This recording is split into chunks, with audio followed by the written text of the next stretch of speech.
Welcome back. Welcome back. Once again, this is Rod Powell, and you're listening to the You Should Get a License podcast edition, where we discuss the most underrated career opportunity in business today. That is a career in the insurance industry. So here we are going to inform you, educate you, inspire you. And today, really excited with the gentleman that we're about to have a conversation with. Just a high energy, high impact individual working with, some of the most powerful leaders in the country that we were talking about earlier that we share, some connections with.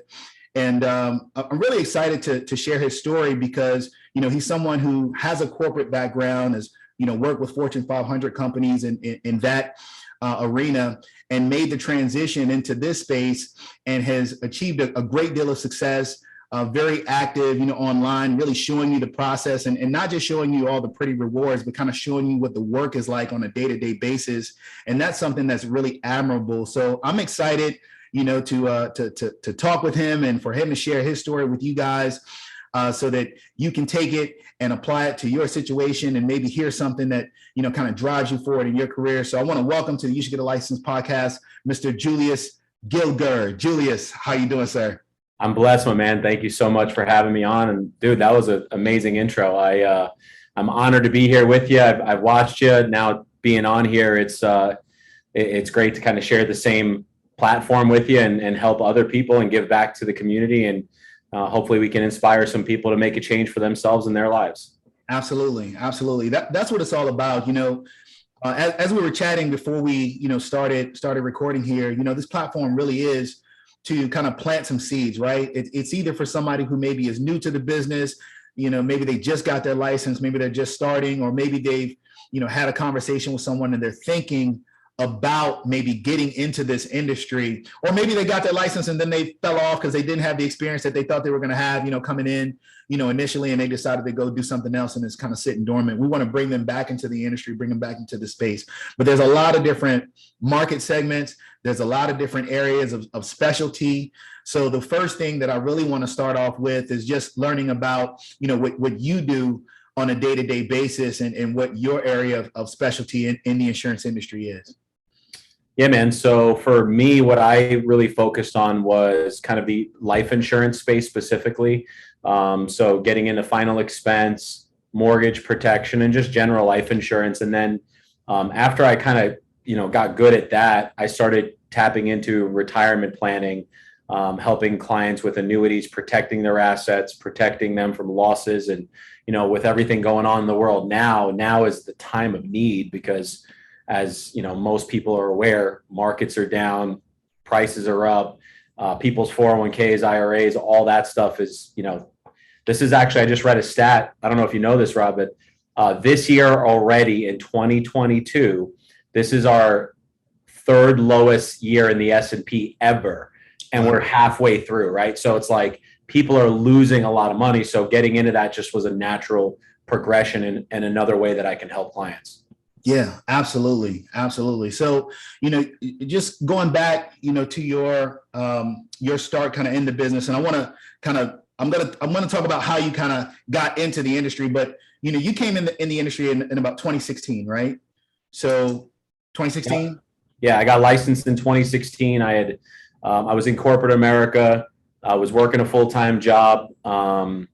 Basically doing client management, business development, working from home, getting to travel the world, which most people think like that's the dream job, right? That's you literally work from your couch. I'm flying to the Philippines. I'm flying to Central America, El Salvador, Nicaragua, you name it. And, making a six-figure wage base, salary plus commission and stock options and all that stuff. But, man, honestly, at the end of the day, it really wasn't enough. And the way I got into, you think it's enough. Most people are like, I wish I can have that. But for me, it wasn't enough. For my family, it wasn't enough. And I strive to do more. And I found myself getting a license to get into this industry part-time so I could supplement my income. I recently had become a single dad. And so when you go from having two incomes to one income, life changes real quick, man, And so I'm like, okay, I got to provide for my daughter. I got to provide for myself. Let me make some extra income. And so I got into this business because a buddy of mine, he was at an insurance agency. He's like, hey, get started. you got some free time now. Let's make some extra income, get your license, and we'll kind of get rolling from there. And that was my introduction to the industry. Beautiful, beautiful. And I'm gonna kind of peel back some layers on that a little bit more, but I wanted to ask, and really lock in on when you started, because you had that career that you built, but when you were speaking about the things that you specialize in, starting with the life insurance, really talking about the death benefits, or really the living benefits that can be applied with that, and the different aspects of life insurance, whether it be term or universal life, and then kind of graduating into the mortgage protection and the annuity cycle based on the amount of time. When you say, hey, 2016, hey, we're looking at roughly about 6 years. How difficult was it for you to start grasping that information, like starting off and bridging up to where you are right now? It was time consuming, man. There was concepts that I just didn't know financially, right? And just because I never really educated myself on it, right? I was focused on my industry, my career, and being an expert in my field. And so not knowing that, it took time, right? And luckily I was at an organization where they were really big on educating people on how these advanced market programs work, right? Whether it be IULs, annuities, you name it. And so I just really soaked it up, and not so much for clients at first, honestly, for myself. I'm like, how can I even help a client if I can't even take care of my own self, right? So for me, it was like, man, I got to understand this, because I need to know these concepts to put myself and my family in the best position. And then, hey, once I take care of myself, I can definitely help other people. It's kind of that whole mentality of, put your mask on first before you go help other people if the plane's going down, right? So for me, it was, it's actually a very simple thing to learn, guys. It's just a matter of really understanding the information and being able to apply it. But it was just time, just like anything else, Rod, man. It's understanding the information, grasping it conceptually, and then just applying it and executing on it. That's really what I wanted you to highlight. It's like, you're going through this process of learning, but at the same time, you're increasing your own knowledge, right? You're increasing your own intellectual capital, and you're like, okay, I can apply this. And then as I'm applying it, then I can continue to help others apply it. So it actually, even though it's a lot of information to learn, it doesn't feel like it, because you're getting stronger mentally along the way. So you start to process information a little bit differently. So I always think that that's fascinating, to come into the business, because it does give you an outlet to really not only empower yourself, but while you're empowering others, at the same time. So I want to kind of take a trip back. I want to go all the way back and talk about, a 9-10-year-old Julius Gilgur, and say, what were you dreaming of at that time? What were you going to be when you grew up? What was the dream at that point? Well, dude, I'll tell you, what I was dreaming at that time was definitely not what it has become. For me, it was always, I wanted to have a career, a high income producing career. What I knew about myself was, I saw my parents struggle. We were immigrants, man. We came from another country. We immigrated over here. We came from Latvia, which is a part of the Soviet Union back in the day. I was 7 months old. My parents had no skills. My mom was 20. My dad was 21, 22. And they had to work their tails off, right? So my mom learned a skill. She learned how to be a nail tech. My dad, he was like a handyman turned truck driver, right?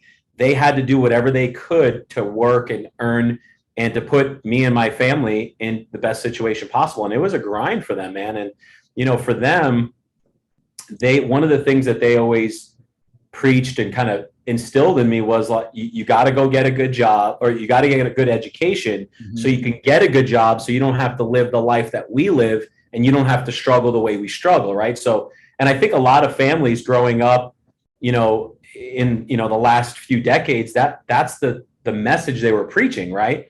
And I think a lot has changed in our world over the last 10, 20 years. And we'll get to that in a minute. But, to answer your question, Rod, like when I was 10, I was like, all right, I definitely am not going to be a sports athlete because that ain't in me. I ain't big enough. I ain't tall enough. I ain't fast enough. Like that's just, it's not me. Right. So I saw myself as possibly being an attorney. I saw myself as doing some sort of like physical therapy, like a doctor. I didn't know, right? All I knew was I remember asking my parents, like, all right, what's a high paying job, right? And not understanding what's entailed to get into that line of work. I'm like, yeah, let's do it, right? But then as I grew up and I was going through my my years of schooling, I started to realize like I don't really want to go to that much school to get my get my license to do law, to practice law. Like I don't want to be in school that long because I know I just don't enjoy it and it's not who I am. Yeah. And then I started to go down the path of, well, maybe physical therapy. I like sports. Maybe I can help, heal athletes, people do. But then I'm like, well, I'm not really a medicine dude. Like that's not who I am, right? I started to understand who I was. My last take was doing something with computers. I thought I was going to do some kind of IT work or something like that. And dude, I I went to my first computer course ever, and I was like, yep, this is definitely not for me either. So I'm out on this one. I'm like, literally, I was like first two classes. I'm like, okay, nope, I'm going to wash my hands of this. So, what I realized about myself, Rod, was like, the 10-year-old me didn't know this, right? But I always knew I had an entrepreneurial spirit, which I didn't really tap into later in life because my first job was I owned a paper route at 12 years old. So I wanted to make money. I just knew something inside me I was just money motivated, right? Yeah. So I got a newspaper route. My parents were hands off. I set up the deal. It was my route. I received the newspapers. I delivered the newspapers. I'd go collecting. Like I had a full-fledged business at 12 years old. Mm-hmm. And it was interesting because as I got older and I started to have jobs, I always in the back of my mind was like, I want to own my own business. I want to do something where I have a service, I can help people, but I don't have to be told where to go, when to do it, how to do it, because I believe in my abilities and I believe in myself to be able to provide that. And I feel like I can do a good enough job. And so that's kind of the, how I got to not where I'm at today, but what was always on my mind through kind of the early stages of life. Absolutely. Absolutely. I think that's a fascinating, story, man, like, coming over, to a new country, as an infant, but your parents, them being pretty young themselves, and having to kind of figure it out. Right. I mean, did they speak much English at the time or? It was broken, but they spoke English. Broke a little bit of English. So, really kind of having to kind of figure this thing out. Did that, and you picking up the paper route at age 12, like, so did seeing them and their journey, influence that entrepreneur spirit in you, or like, what did seeing what they were going through, how did that affect you? Like, how did that motivate you growing up? Financially, we couldn't do things that I can do today for my daughter, right? Like I remember wanting to go on vacations. We couldn't really do that. I remember going to stores and I was a big video gamer when I was young and I wanted to buy video games and my mom was like, no, we can't do that. Mm-hmm. Or, I wanted some shoes and we couldn't purchase those things. So it was more so just for kind of freedom and, flexibility, I guess you could say, right? Just the ability to do what we wanted when we wanted it in terms of just purchasing, right? We were really poor, man. Like we really didn't have anything to show for what we were doing. And so I just knew that I wanted to be able to create something where I didn't have to deal with that in my life. And I didn't know how I was going to get there. I really didn't. Yeah. But they just kept saying to me, just keep, study hard, work hard, and create a life. They would always say, work harder now and get an education now so you don't have to live the life we live. We want you to have a better life than we have. They would always say that. Yeah. And so that was always my drive, is just how can I do that? And they were always hardworking people. They just didn't have high income skill sets, unfortunately. Yeah. Yeah. And it's one of those things where you think about, those old sayings, hard work breeds success. Right. And well, success means different things, right? And different applications. But when you talk about, being able to be financially independent or get yourself to a position where, you can do what you want to do, for your family, and it's not causing a hardship. When you look at success in those terms, hard work does not always equate to that. Right. And, coming from a place where, you've seen this, you actually did. And even coming from a place where you see this, and then the messaging is get your education so you can get a good job. That doesn't always equate to it either. As you mentioned earlier, hey, I'm in a 6-figure gig, and, I'm still trying to figure out how to make, all these things meet and connect at the end of the day. But in this business, you are able to generate that income, and you're also able to have, the mindset knowledge to actually continue to expand and scale and grow it. But going back to growing up and following that path of get my education, get a good job, you did that. How did you get to? Then you moved. Did you go to college and then go into your director and the traveling, the things that you were doing prior? How did you get into that space before you discovered this business? So it's funny because so we lived in New York at the time, finished high school, and I said, that's it, I'm moving out of here. I don't want to deal with this nonsense. And then I kind of wanted some space for my parents to just be my own person, right? So I moved out 2 months later, moved to Arizona on a whim. Parents stayed back. I'm by myself, living in an apartment, working full time, no dorm, no scholarship, nothing. Dude, I'm just like, packed up. Dad, let's go. Let's pack the U-Haul. Let's help me move cross country. Straight up, that's what we did. And so I moved here 2 months later, working full time, doing retail sales. That's the work ethic. Whatever it takes. Yeah. Whatever it takes, dude. And so I'm working full time. I'm going to school full time. Now, mind you, this is my first time living by myself. I'm 18 years old.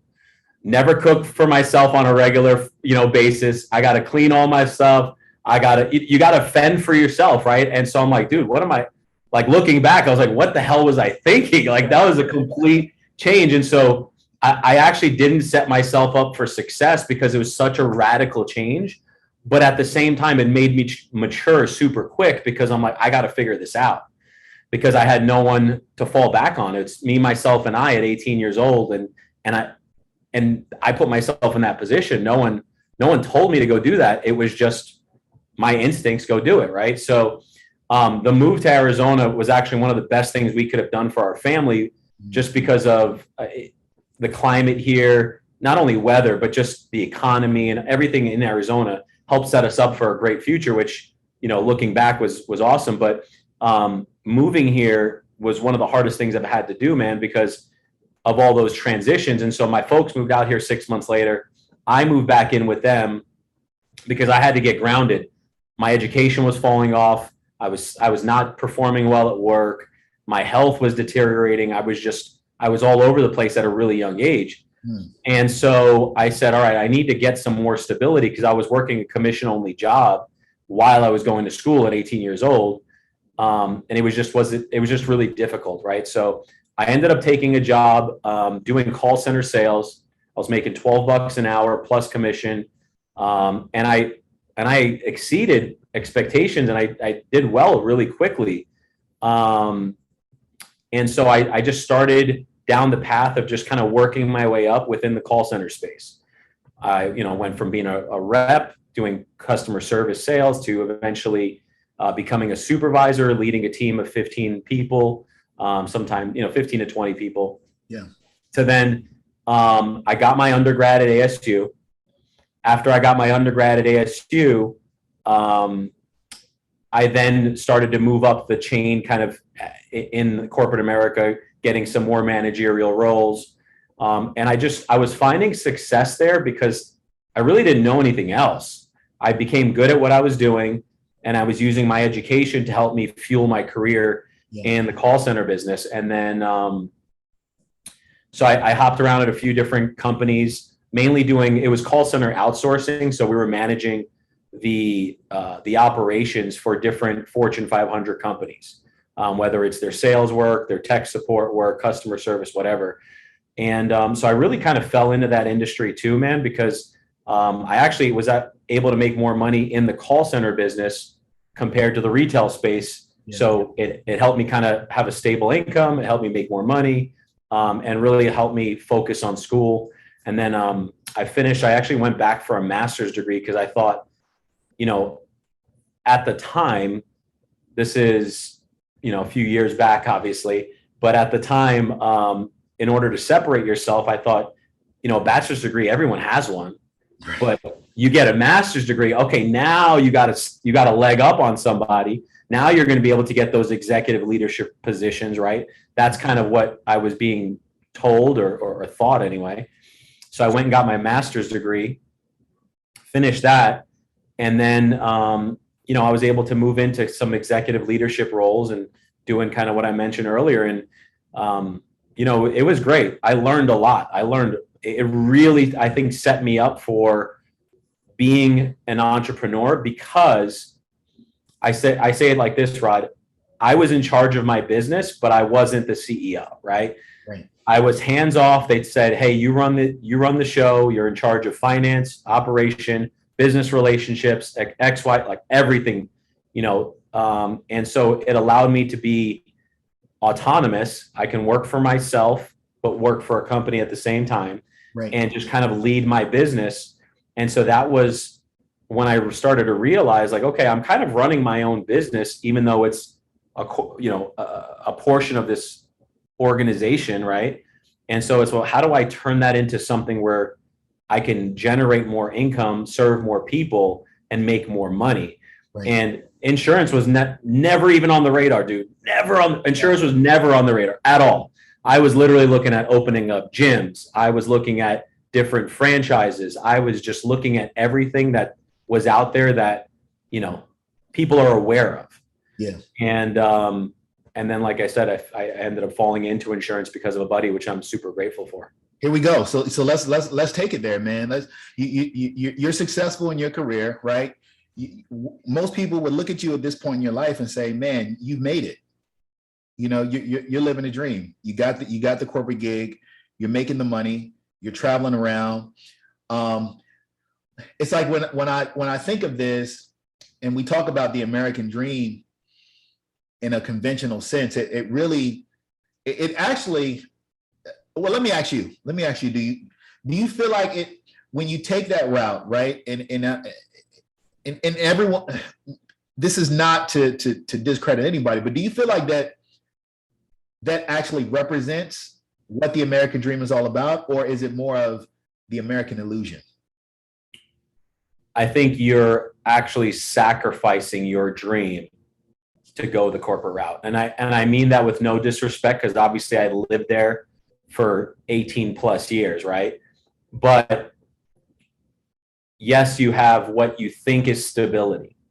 Yes, you have this job that's cushy and you kind of do your thing. But here's the thing that people tend to forget. That rug can be pulled out right from under you at any second. Anytime. Dude, I got a phone call in March of 2017 after being with this company for over 5 years, performance in great shape, never a warning, never nothing. "Hey, Julius, we're basically letting you go." Like, wow. That was the message, right? "Hey, Julius, we're letting you go."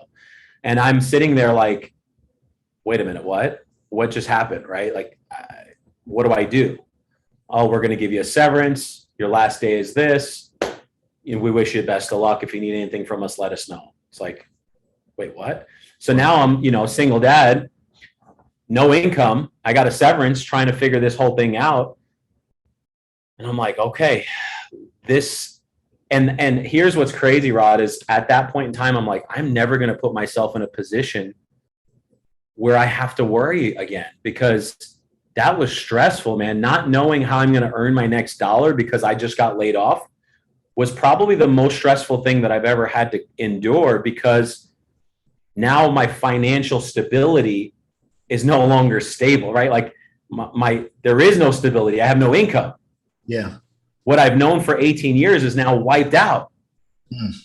And so I sat back and thought, all right, I can't ever let that happen again. And I really thought that that would never happen to me, because I'm a high performer. I'm always on my game. Like, I'm doing what I need to do to run my business. But, you know, when you work at a company, you don't make that call. Someone is in charge of your destiny. And that's where I realized that that's not the American dream. Oh, you know, you controlling your time, your flexibility, your income, how you spend it, how you do it all, that's the American dream. And so I'm thankful that I was able to get my license, because now I'm actively living the American dream. Powerful, man. Powerful stuff. Look, let me just recap a couple points here, because you know you're actually dropping information right along the way. But I want to make sure that we're getting that. We talked about the work ethic that you have to have, because these are the building blocks, you know, that have created, you know, Julius Gilgur into who he is right now, right? It's like these are the building blocks. It's like that work ethic, you know, seeing your parents, then moving across the country. I mean, New York to Arizona, that's pretty intense. Working your way, you know, through school, starting in an organization at the bottom, rising up to the top, being focused, you know, being diligent, and then, you know, having, you know, an epiphany of sorts, and realizing that in order to really reach the heights that you ultimately want to go, you're the one that has to be in control of your destiny. You're the one that has to take charge of that. And in order for you to do that, let's even go even deeper. You had a moment where you really had to face your fears, like head on, you know, because in 2017, you have a daughter. How old is your daughter? So my daughter's 10. At the time, she was, you're making me do math, bro, 6. So she was 6. And yeah, man, it was, you know, it was funny, because when I had that epiphany, I didn't even realize I had it till maybe a year or two later. And I say that because once I got that phone call that I got laid off, I called my buddy that got me into the insurance industry, and I'm like, hey, man, I got some bad news. He's like, what's that? I'm like, well, I just got laid off. And his response, congratulations. So come full circle, he's actually working with me now at this agency. So he got me into the business. I left that agency for multiple reasons. I came over here. Now he's working with me. We're working hand in hand here. But it was interesting, because he was already in the business as an entrepreneur for about 2 years. So he had already had the shift from W-2 mindset to entrepreneur. I had it. So now I'm going through it. And I remember part of my progress in my mindset was, as I'm bringing people on, I'm trying to grow my agency. I remember saying, I will never be put in a position where I have to worry about my financial stability. I'll never want to be in a position where I have to get laid off again. Now, in the back of my mind, Rod, I didn't actually necessarily believe it yet, because it was so fresh. It was so new. And I'm like, I don't know if I can actually make it here yet, because I hadn't figured it out. I wasn't successful. Yeah. But I kept saying it. I kept saying it. I kept saying it. I kept saying it. And then lo and behold, looking back 6 years later, now I'm actually living it. And so it's funny how sometimes when you speak things into existence, they actually play out. Because I would have never really, at that time, I wouldn't believe it. If you would have told me that, you know, if I actually believed it, I would have said no. Yeah, I think it was Brian Tracy that said, talk to yourself, don't listen to yourself.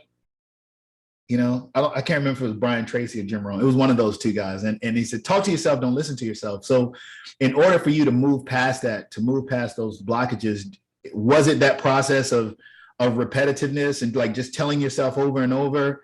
was that what actually helped you create that breakthrough and kind of evolved, you into who you would become?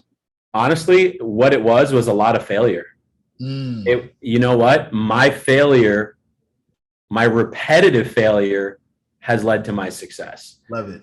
My inability to help clients, my inability to recruit agents, my inability to provide the income when I needed it are the building blocks that created who I am today. Because without those trials and tribulations, without the learnings, I wouldn't be able to now sit here with you and say, I've come this far because, hey, guess what? All those things that I failed at, I sucked at, I got better. It put me in a position to learn. It put me in a position to look inside myself. And one of the things I realized, Rod, and I'm sure you can agree with this, but being an entrepreneur is the best self-development you'll ever have. 100%. So that's what it was, man, is just continuing to look at myself and saying, all right, what do I need to do better? How do I speak better, right? How do I communicate better? How do I lead better? How do I show up? Am I being empathetic to my clients and my agents? Am I doing the things that a leader would do, or am I doing things because I'm just money motivated at that time? And so I had to come from a place of service, even though at times I was in a place of desperation because I needed income. And as soon as I switched that mindset of, this isn't about income, this is about service to clients and to agents. And the more people I service, the more income I'm going to make as a byproduct. Dude, that was the game changer. That was it. That's it. The whole thought process. That's it. So it really boils down to that mindset, right? And cultivating the right mindset in order to move forward. So here's what I want to ask you about. So you spoke about, your friend who introduced you to the agent, to the insurance agent industry, and he was working for an agency. But how did that conversation go? So you're a W-2 guy, right? You've been working this gig 18 years. I mean, that's a long time, right? You're conditioned at this point, right? So how does that conversation go when he's saying, hey, look, there's this great opportunity. It's not going to give you a salary at all, but if you focus on it, it's going to be the best career decision you ever made. How does that go? So he started by using my current state of mind against me, and I know it's okay to share this, but he knew I was in a place of I needed something to focus on because I had just went through a divorce.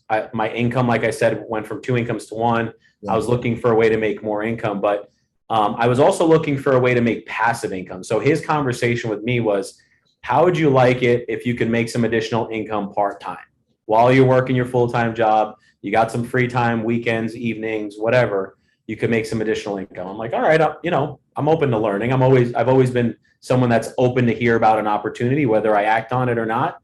That's a whole different story, but I'm always open to learning. I'm like, okay, tell me more. So we talked a little bit about, the ability to earn an active income. You help a client with life insurance, you're going to make a commission.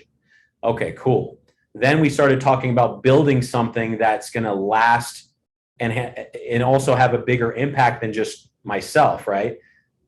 Building an agency, creating passive income, creating something that, will continue to pay you for years on end. And that's what really intrigued me, man, was it's not so much just, yes, helping clients with insurance and retirement plans are great. The income is great. But I was more interested in something that's going to be sustainable, something that's going to be long-term, something that's going to give me flexibility, passive income. So those are the conversations that we had where I can actually own something and it provide for my family, whether I'm working or I'm not working, right? And so, and I'm not the type of person to not work, as you can probably hear from my story, but that was what I was looking to create is, how can I create an actual business, right? How can I generate income, create a business, help people, and be of service? I think that was the main thing is, when I looked at all those factors, Rod, it's like, okay, I'm helping people. I'm making a difference in my community. I have something, or we are offering a service that everyone needs, right? This is not something that is here one day, gone the next. Everyone needs it. The income is amazing. I can have flexibility and I can have freedom. What do I have to lose? Yeah. And that was the conversation. It was that simple. That's it. What do you have to lose? Nothing. What it boils down to, right? So we talked about the work ethic. We talked about facing your fears. We've talked about, having an open mind, being willing to listen, right? Looking at the opportunity to help others, not being focused just on the money, but the opportunity to be of service. And if you're focused on being of service and adding value, the money is going to be a byproduct of that. Stepping outside of your comfort zone, right? Getting comfortable being uncomfortable, right? Is really what it boils down to, kind of failing forward, to the success. So I'm listening to your story, man. It's really, really amazing, because I mean, you got a lot of knowledge, that you're given. So I'm kind of like pulling it in, like, so as folks are listening, they can see what these points are, and these are the ingredients, that it takes, to really win big, in this business and really to apply. So, now, getting into this point, I want to talk about, hey, I want to say, look, let's talk about the money a little bit, right? Because here's the thing about the insurance industry. The money is only spoken about really in the recruiting room, right?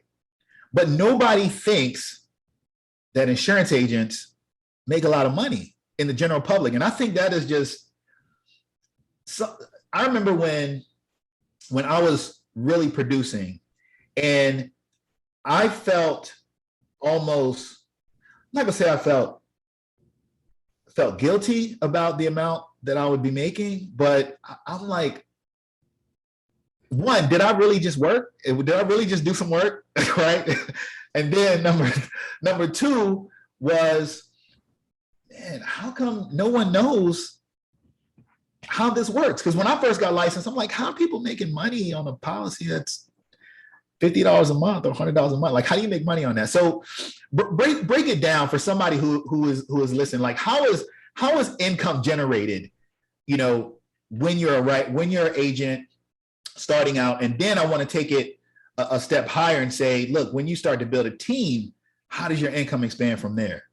Cool. All right. So let's talk income as an agent first, right? Yeah. All right. So it's super simple. We help a client with insurance. Insurance company approves the policy. Client pays their first month's premium. Client's protected. Now we get paid. So we get, in most instances, you're going to get paid directly from the insurance carrier. If you're not getting paid from the insurance carrier, you're getting paid through someone else. You may want to look into that. I'm just saying, but you get paid from the insurance carrier an amount of money, right? So commission levels will vary based on the organization you're with, but it's super simple. They take the annual premium, right? So your monthly premium times by 12, that's the annual premium. So if we use simple math, $100 a month times that by 12, $1,200 for the year. Now, if you're at 100% commission level, just for simple math, you're going to get 100% of the first year annual premium, which is $1,200. Now, mind you, it takes 45 minutes, maybe an hour, if you're not very quick, to help that client. So an hour's worth of work could earn you $1,200. Now, the payout, the way the insurance companies do it, is they will pay you a 75% advance. This is on the life insurance side, obviously. Every line of insurance is a little different. They'll pay you 75% advance. So you'd get $900 within 24 to 48 hours directly from the insurance company, deposit it into your account, and then boom, the other 25%, the other $300, they would get in months 10, 11, and 12 as the client pays their monthly premium. And so the active income, Rod, as you know, is very lucrative, right? So you help one family a day at $100 a month, and you do it for only 5 days a week, right? 1,200 times 5. Last time I checked, doing math again, that's $6,000. $6,000, yep. $6,000. You make $6,000, of which you're going to be advanced 75%. So what is that? 4,500, maybe something like that. A little over $4,000, 4,200. 45. Yeah, it's about 4,500. Yeah. So we'll just say $4,000 for easy math, right? I think it's 42, but $4,000, you get $4,000 deposited into your account within the week. Where else are you making $4,000 in a week just for helping clients? You know what I mean? And when I saw that, I was like, holy cow, like, whoa, this is a whirlwind. And that's when things started to take off. At the first company I worked at, it was a very different ball game. At the company I'm at now, we do simplified issued life insurance where the clients don't need any medical exams. Mm-hmm. Everything's done on an electronic application. We fill it out. They sign it from their phone. They'll text us. We can text them a signature. I mean, it's super easy, and we can help them within 45 minutes to an hour make $1,200. How many times over can you do that in a week? Right? We got people that are making 10, 20, 30 grand a week. Yeah. Doing this business, working directly with me or other agencies. So that's the active income side. And you know what?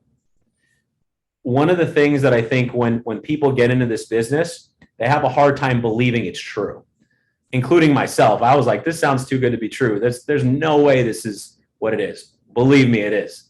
I can show you anything you want, financial statements, etc. It's 100% true. Yeah.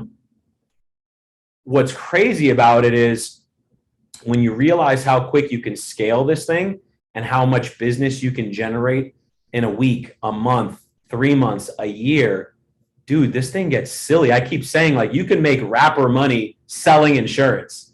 Yeah. Right? Like, you know what I mean? Like, because you're probably making more than most rappers, you know. Well, that's true, right? You probably can. But the money is insane, and then that's just the active income. And then, you know, you asked about passive income, right? Yep. And it's you building an agency, right? And so what's building an agency? It's finding other like-minded individuals, people that want to do what we're doing.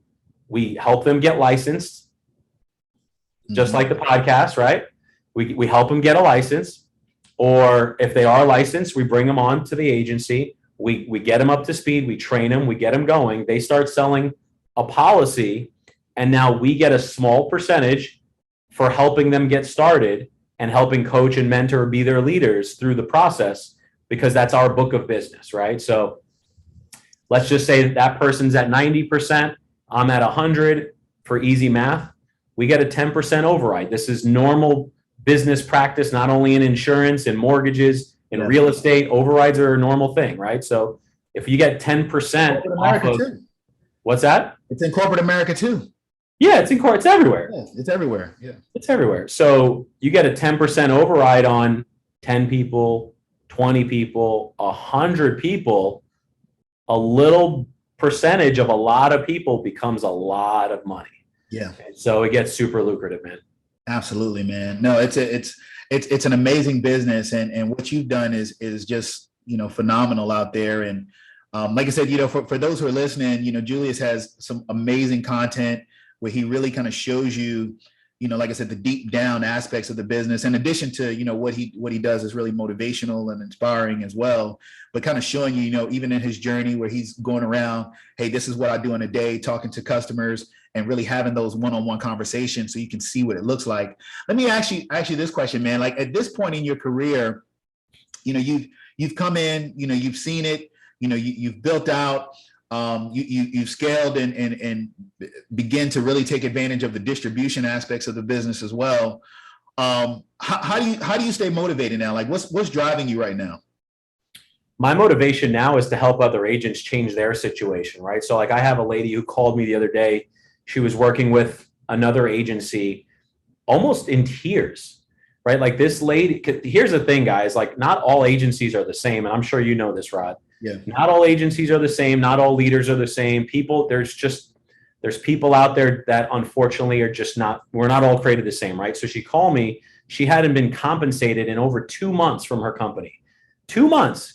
Mind you, she sold policies, she's helped clients, and there's just some stuff that was going on at that company that they didn't pay her. So for me, it's like, okay, how do I make an impact on other agents? How do I help people change their financial situation? How do I pour into others so they can duplicate what I've been able to accomplish, right? So, dude, my impact, what motivates me now is I have more people than I've ever had reaching out to me from my own warm market, that we're in car sales, we're owned a retail cell phone store, did merchant services, like all these different avenues. Like, can you teach me? I need to make money. I need help. I'm looking for a way to do this. I hate my career, or whatever the case may be. And so for me now, Rod, it's how do I share the knowledge that I've learned in my short few years in this business to help other people so they can help more people, right? It's a multiplication game. I want to multiply my efforts through all the different agents, because the more agents we can coach and train,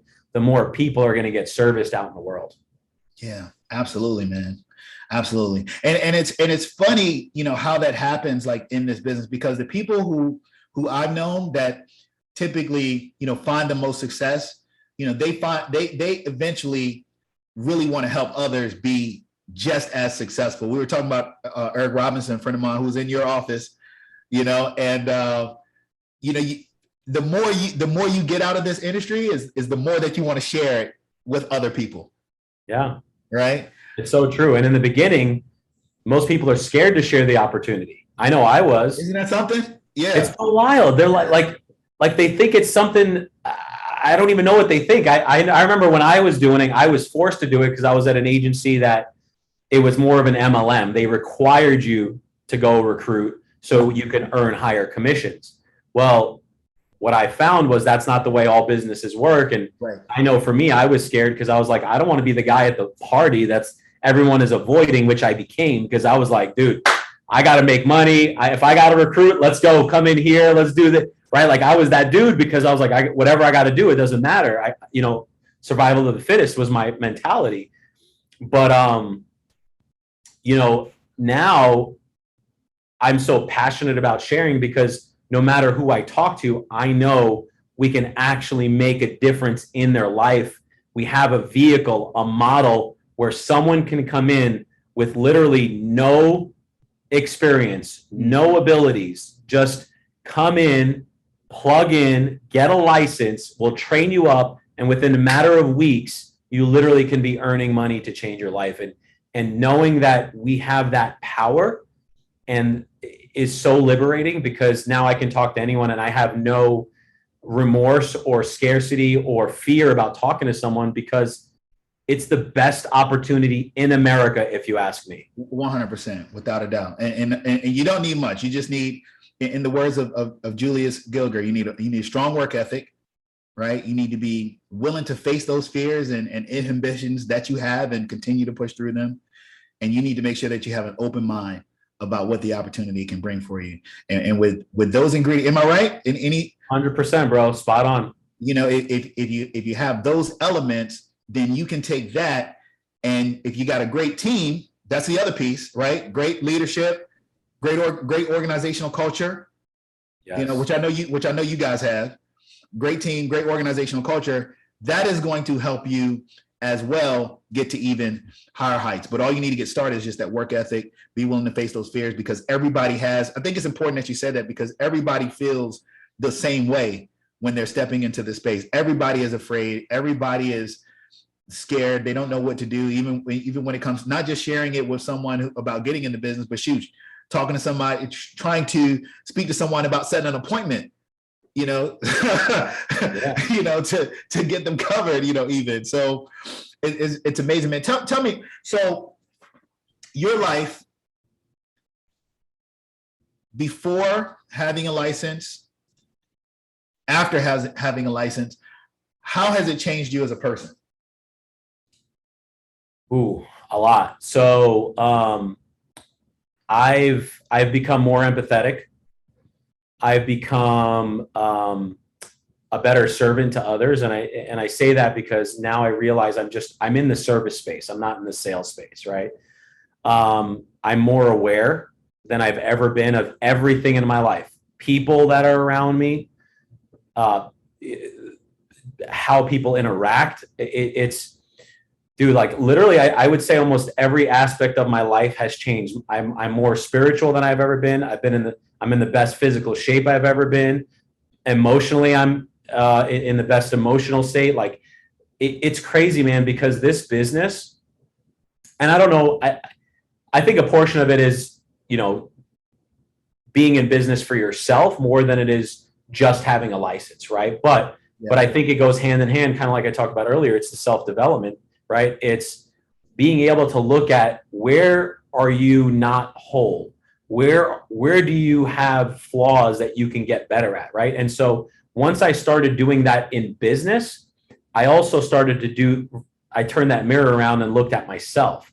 Where am I doing that not only in business, but where am I doing that in life, man? And so that to me, that's so rewarding, because now it's just like, not only has this business really shaped and changed my life financially, but it's changed every aspect of my life, the relationships I have and don't have, right? Like there were people in my life that I should have never had in my life at that point of what I was trying to accomplish, negativity, toxicity, et cetera, that you no longer tolerate, right? There's, you start to realize, like, if you're trying to get to a level of success that other people are not at, there's nothing wrong with that, but you have to separate yourself, because you're not going to think, act, and do what those people do, right? And so I have a bunch of friends and family that are kind of still where they're at, and that's great, and I love them. But me as an individual who's trying to ascend, who's trying to level up, who's trying to live the American dream, I had to look at myself in the mirror. I had to look at what I was doing in business, but I also had to look at who I am as an individual and how do I become the man, the leader that I want to be, and change those aspects about me spiritually, emotionally, mentally, physically, you name it. Absolutely. Absolutely. I'm glad that you mentioned that. And the reason I wanted to ask that question is because, when we look at, the industry, we look at the insurance industry, we look at it as a career path, right? And we talk about kind of the income, and even we talk about like the service, right? We're adding value, to people and that kind of thing. But I like to take a minute and really just reflect on how engaging in the space affects you in intangible ways, right? Personal development, as you know, is a big part of this business. And as you're going through and you're learning the principles, whether it be, sales psychology or,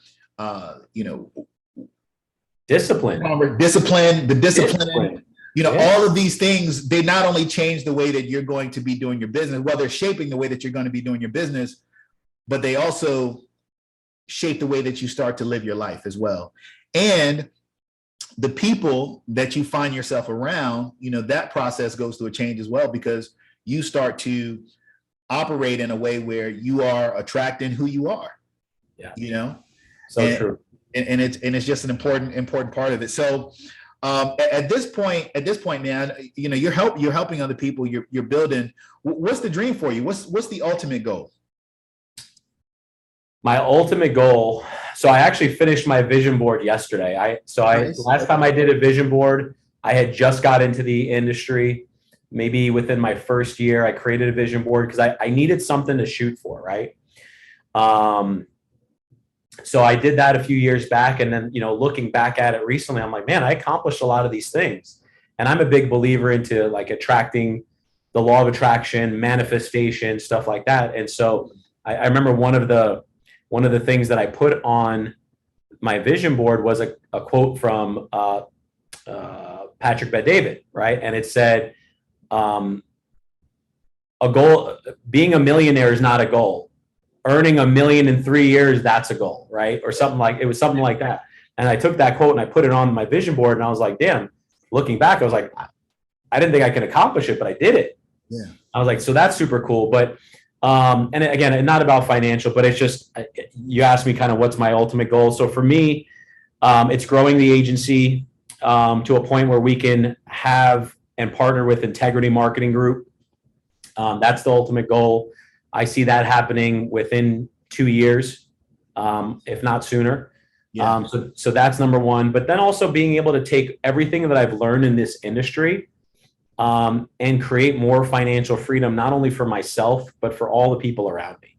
And really just having an impact on anybody that I can, right? In the most positive way, and really just leaving a legacy of someone that was of service, that made an impact, not only financially, but also, in any way that I can, whether it's inspirational, mental, physical, etc. But it's really, for me, having an integrity partnership, and then just creating financial freedom for myself, my family, and the people around me. Absolutely, absolutely. And I'm not gonna get too much into the integrity because we just want to get people a license first. The last part that Julius just said, that's something that you're gonna want to reach out to him and find out about, because that's a huge opportunity there. But hey man, I want to say, thank you for the time once again, sharing your story. Once again, lots of information, even at the end, the law of attraction and manifestation and the spirituality, like all of those things really play a part in creating not only a successful business, but a successful life. And you certainly embody that. So I appreciate you. And I appreciate you sharing, your business and who you are as a person. I just want to let you know that, man. Really. Thank you, man. I appreciate you. Thank you for having me on. It's an honor. It's a pleasure to be on. And, dude, this is all about giving back now, man. Like once we learn what we can do and we've accomplished a bunch, yourself, myself, how do we give back? And so for me, this is an honor, and sometimes I sit back and think, like, am I the person that can actually impact folks? And early on in my career, I said no, right? Like, I didn't believe it. I even posted something on social media about 2-3 days ago. I was like, if you would have asked me that, could I have imagined that I was a person that could inspire, help, and impact people, change their lives? I would have been like, no, like, I'm just an average dude. And I am an average dude, but I've worked hard and I've learned a lot. And what's crazy is anyone can do it, right? That's the cool thing about this business, this industry, and what we're doing, man, is like literally anybody can do it if they just apply themselves and they just keep going. Because everything I've done, everything I'm sure you've done, has happened through experience, information, and most importantly, execution, right? And so you do those things, there's no reason why you can't do that yourself. And so for me to be able to be on here with you, man, it's been an honor. It's a pleasure. Anything I can do to help folks, I'm all about it. Hey, let's talk about that. Two things before we get out of here. First, for that person that's kind of on the fence, they're thinking about maybe getting in this business. Like I said, maybe they've been introduced, by someone they know, or they've maybe heard something about it. Maybe they've seen, some of your clips. Maybe they've seen, some clips about our platform, and they're like really considering this. What would you tell that person that's kind of riding the fence on whether they should jump into this industry or not? I say the only person you should talk to about getting in this industry is someone in the industry. If you talk to anybody outside of the industry, they don't have the facts. You need to talk to someone that's, number one, got the facts, but number two, has proven that it can work, right? Because those are the people that are going to guide you the best. Not someone that started and fell off, not someone that's, has excuses for everything that they're doing and why it didn't work. Talk to someone that's in the business and that it has actually had success, and somewhere or someone, I should say, that is where you want to be. Someone that you admire, someone that you relate to, whether it's Rod, myself, anyone else. But that's the key thing, is talk to someone who's got the information, who's got the experience, who's got the chops, who's proven it, and get the facts so you can make the best decision for yourself. Awesome, man. Awesome. If folks do want to talk to you, if they want to reach out to Julius Gilgur, how do they get in contact with you?